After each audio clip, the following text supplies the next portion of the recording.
Hey everybody, welcome back to Around the Emirates podcast with Sara Mousa, where I speak to guests from across UAE about topics you want to hear about. Today, I'm joined by Danielle Hall, who is founder of Co-Living Legends, which is a company that focuses specifically on helping women in Dubai find safe and comfortable co-living situations.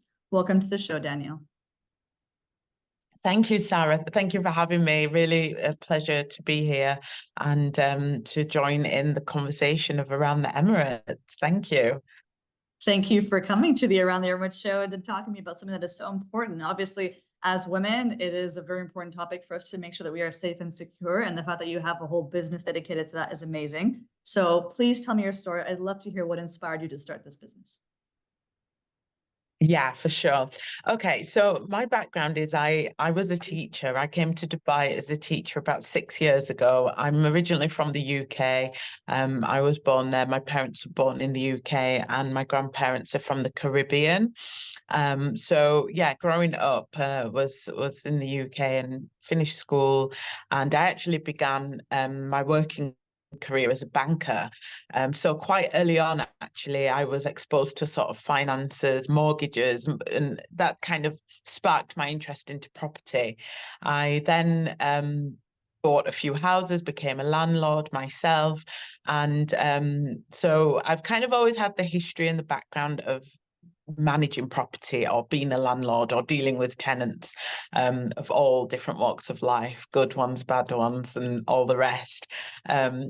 And so, yeah, that kind of always had that interest from the property side of things. And then I became a mum in 2008, and I kind of decided to shift out of the corporate world of banking, and I decided to become an educator, and I trained as a teacher. And it actually coincided with when my son started school. We kind of started school together, which was really nice. And I love being in the classroom. I love teaching. I love children, and just I was inspired by how they kind of develop themselves, as children, child development. And that then brought me to Dubai. So there are a lot of teachers in Dubai, definitely from the UK and other countries, but there's definitely a big network of British teachers in Dubai. And that actually brought me here with one of the largest education companies in the UAE. Had a really nice experience teaching in Dubai, meeting lots of children and families from all over the world. And I noticed actually with my teacher friends that whilst like we were part of a family, we're a family, I have other children, and I live with my family, but other teachers who weren't sort of married or have children, they were the ones who often struggled. So initially they made live in teacher accommodation, but then as you are with your company for a bit longer, they actually allow you to take the housing allowance and find your own living situations, if you like. So many teachers would sort of band together and get an apartment or a villa and live in a shared setting with their friends. Because what I found was that often single teachers would find that at times when they're away from their family and, away from what they're familiar with, they become a little bit lonely. So they want to be around other people with similar sort of mindsets, similar industry, similar interests as them. And they decide, often to kind of live together and find accommodation where they can co-live. And that kind of then sparked my interest into, okay, so if teachers are doing this, surely there's other women, other groups of people who kind of need this as well. And so I started doing a bit more research on this, and I looked at, co-living models around the UAE and found that there wasn't many, like official co-living settings other than the ones where people get together and get a place to live themselves. So that then, kind of made me look into this a little bit more. My background in property in the UK has also allowed me to have experience in co-living. I had a student house that we rented to students, and that's quite common in Europe. Like co-living is definitely a thing from the students right through to graduates. You have young professionals who still, they're in their jobs and they're now graduated, but they still like that kind of net of living in a kind of a student setting or a shared house. And so in Europe, it's still a thing. In all the big cities, you find that it is a thing. In New York, in London, in Berlin, like it is a thing. But in the UAE, it's still not quite standardized, if you like, as the other countries. Wow, I love the fact that you found a gap in the market, firstly, which is really cool that you were able to find something that was actually really needed. And it may not necessarily have occurred to us because, as you said, it wasn't something that's like super common here. And I love the fact that you brought your experience from the UK here. So you're already looking at kind of like the trial and error of what it would look like abroad and bring kind of the best of that to the UAE. Now, having said that, and obviously like making sure that, the women are comfortable and that they have like safe spaces to live in. What would you say was your biggest challenge in establishing this here? Okay, so yeah, my biggest challenge, believe it or not, was mindset. Like when I came here, with my job, like I love, teaching children, and like I said before, meeting new families and parents. I love it all, but it's a very difficult job. It's demanding. It's demanding on your time, and mentally, it's a lot. So I always knew that actually I would one day want to have, a business of my own, whether that would be in property or, maybe even in education. But the where's the word? How can I say this? Like when I then realized that there is this gap here, it was okay, I'm definitely equipped to do this. I know what is needed. I can make this work. But what was my biggest barrier was my mindset, like the fear actually of taking that step. Everybody has their ideas and goals, but then the bridge between doing it and thinking it is often can be a big one. It can be a big step. So for me, it was a lot of sort of fear around, what if it doesn't work? Quitting my job. Okay, how do I survive then? Because being in the UAE, for example, you need to have a job or actually sponsorship and all of that comes with it. How can I do it? How can I get the apartments? How can I get the tenants? What if nobody wants to live in my apartments? What if nobody, recognizes what I do? So it was definitely fear, and this is something that I've had the vision of doing this on a larger scale, like the scale that I'm now doing it at for a long time, probably even before coming to the UAE. I've always seen myself as having, multiple properties and, reaching targeting groups that really need it. I think accommodation is something we all need and we will always need as humans. So if I'm providing that to people, I'm actually doing a good thing, right? So it was definitely more of the fear, because what I'm wanting to do and what we're doing is a good thing. There's nothing bad about that.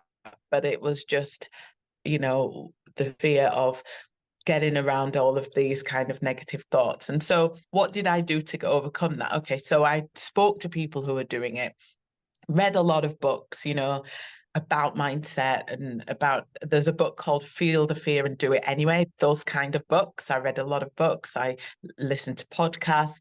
I asked questions. And so I took action. That was the way of kind of getting over that fear. I took action and started asking questions and started seeing developers who have buildings and real estate agents. Right, I want to do this. What properties do you have that would be suitable? And the more questions I asked and the more answers I got, the more yeses I had, and the more things started to fall into place, even before my mind had caught up. So it was very much like, you are scared, you have the fear, but the minute you take action, things start to fall into place. And that's what happened. I started with one apartment and then two and then three. And then I was still working. And then it's like, oh, I can't do both. I have to leave my job and to commit to this full time in order to, when I get a phone call, oh, there's a leak in the apartment, can you bring the maintenance? I can't be like working and then having to run off and do this. So it did get to the point where it actually grew a bit quicker than I thought, because I'd taken those steps and, challenged my own mind and kind of got out of the negative thoughts and took the plunge. No, I love that. I love the fact that you didn't stop when you had that fear. I love the fact that you, as you said, took action and you did your research. You wanted to explore, you wanted to understand more. You also understood the fact that it was a different target market, different target audience. You have to approach it in a different way. Like, yes, it is people from the UK more or less, but it's also a different area. It's a different kind of region for them to settle into. So I do appreciate the fact that you didn't let that hold you back. And my next question for you is a little bit more on the fun side. I would love to know, since you have, I mean, I'm sure you've got plenty of clients that are coming in and out. What is a little fun story you can share with me today? Okay, so and yes, we do have a lot of clients from the UK, but actually equally we have a lot of variety, which is nice. I do get to meet a lot of women from all over the globe, which is amazing, and that's another reason why I love what I do.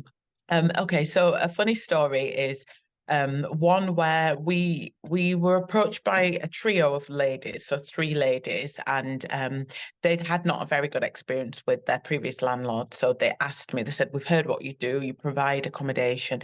Can you provide us anything?" And like at times we do get an influx of people looking for accommodation, but not often do we get a group of three unless it's a company that says, "I've got 3 staff, can you put them in an apartment for us?" which is the only usual way. But rarely do I get a group of 3 friends say, "Can you find us somewhere to live?" Which is a bit more challenging, because I need to give you a whole apartment rather than put you in with people who are already in an apartment. So anyway, I rose to the challenge and I did it, provided them with an apartment. They hadn't had a good experience with the landlord. Lovely ladies, however, not very organized in their own sort of lives, and it did result in them not following the rules. So not following the rules of the apartment and the standards that we keep. We have rules, of course, in order to maintain a good standard within our apartments. And as a result, 2 of them, they actually were unemployed after maybe a couple of months of living there, because they weren't going to work. They were just not being responsible. So that was the kind of that. But again, like, I'm fair, we can have a conversation, we can navigate and find a way out. Then mutually we agreed, okay, at the end of this following month, 2 of them were going back to the UK and one was going to stay in Dubai and look for another job, but they were going to move out, and it was all friendly and amicable. And we got there in the end. It was, there's people go through things in life. It's fine. I get that. So on the day when I was coming to do an inspection, just to kind of check what repairs might need doing before the new clients move in, is there anything, that I need to do, and just general inspection, I went there. And one of the ladies, let's call her, I've made up a name, it's not a name of anybody that we've ever dealt with, but we'll call her Marie, was in her room, and I knocked the door. They knew I was coming and said, "Hi, Marie, I'm just here. I just need to check a couple of things." She says, "Oh, I'm in my room. I'm not feeling too well, but do come in. I know that you're coming." So I said, "Okay, well, I know that there was an issue in the room, so I'll just make sure that the guys fixed it." So I went into the room and I'm just making conversation. She's sort of curled on her bed, just facing the other way. But her voice was sounding a bit strange. I said, "How is everything? Are you okay? Are you ready to, go for the new place, and you all packed?" And her voice, she like muffled, she's like, "Yes." And I said, "Oh, how's your week been?" And she's going, "Fine." And as I'm looking, I'm doing what I'm doing, but I'm like looking and I'm like, I says, "Is that Marie? I don't think it looks like you." She'd sort of like muffled her hair, sort of, and like was like cuddled up. And I just walked around the room and I looked, and it was a complete stranger in the apartment. And I was like, a mix between, now at this point, bearing in mind, they've broken the rules, they weren't keeping it very tidy, they'd broken few bits of furniture, they'd had friends over and people staying in, they shouldn't have. Every rule that could have been broken, they'd done. So my patience was now like maybe this big. So I was a mix between confused, concerned, infuriated and just outright amused. And I was like, who are you? What are you doing? How can I help you? And Oh, she's like, shit. no, don't ask me to leave. She was like, I'm really sorry, really sorry. Marie said I could just stay a couple of nights until they move out because I've nowhere to go. I was like, oh my gosh, at this point. Okay, I took a deep breath. I says, look, the girls are moving out tomorrow morning. Just please be gone by tomorrow morning. I'm not going to ask any questions. There's clearly something going on, I'm not going to start to get into this, but just, yeah, I will now leave and leave you guys to it. And I was just past the point of even trying to make sense of it. I thought it was hilarious because for a good 10 minutes, I thought it was Marie, and it was not Marie at all. So that was the only time where we've had anything kind of a combination of like just everything in one kind of apartment that could go wrong, went wrong. And it's, I'm glad to say actually since they moved on, we've not, we learned from a lot of things, of course, as you do, and we implemented a lot of different change as a result of that. So you do learn along the way, in order to ensure that doesn't happen again. Yeah. Okay.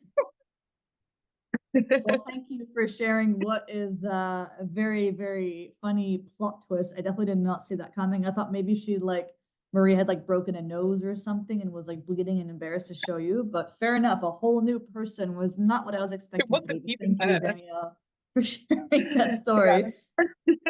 But yeah, I mean, thank you very much for sharing your story overall. It has been awesome talking to you. And in terms of just our last question of the day, I would love to hear, apart from not letting in strangers into your house, what other words of advice would you like to leave with listeners today? Okay, so my words of advice, in the current times we're in, there's a lot going on. And, in all honesty, I could give some sort of airy fairy quote of being in business, smashing it, making lots of numbers. But I just think ultimately, like we are all humans and we're all trying to do good in the world. And the reality is just for me, my word of advice, just be a good human. Like, I just feel like kindness isn't just like a soft virtue. It's really a powerful business tool. It's not just, airy fairy, whatever. It's a real business tool. And in life, it's powerful. When approaching interactions like with kindness and approaching people with kindness, you're not only uplifting others, but I just feel that like by doing that, you're kind of creating a positive like ripple effect, that comes back to you in greater success, greater fulfillment. And I just think, yeah, just navigate through the world with kindness, lead with kindness, just be nice to each other, and the relationships, the networks, the investment will come. I love that. I love the fact that you're saying something that is so simple but so impactful, and the fact that it's something that we need to encourage and remind people to do. It's not a something that should be taken lightly or for granted when someone is kind to you, and kindness is repaid. I mean, there is good karma in the universe. You do get to experience just even the happiness within yourself of being kind to somebody else, and obviously it's priceless, right? It's invaluable. So I am very grateful for your words of advice today, Danielle. I think it's probably the best advice I've heard all day, all week. And I really appreciate the time that you've taken on the show. Thank you so much. I really, I've enjoyed being part of the podcast, and thank you again for having me. It's been a real pleasure and really nice to meet you as well. Thanks, Danielle. Take care, everyone.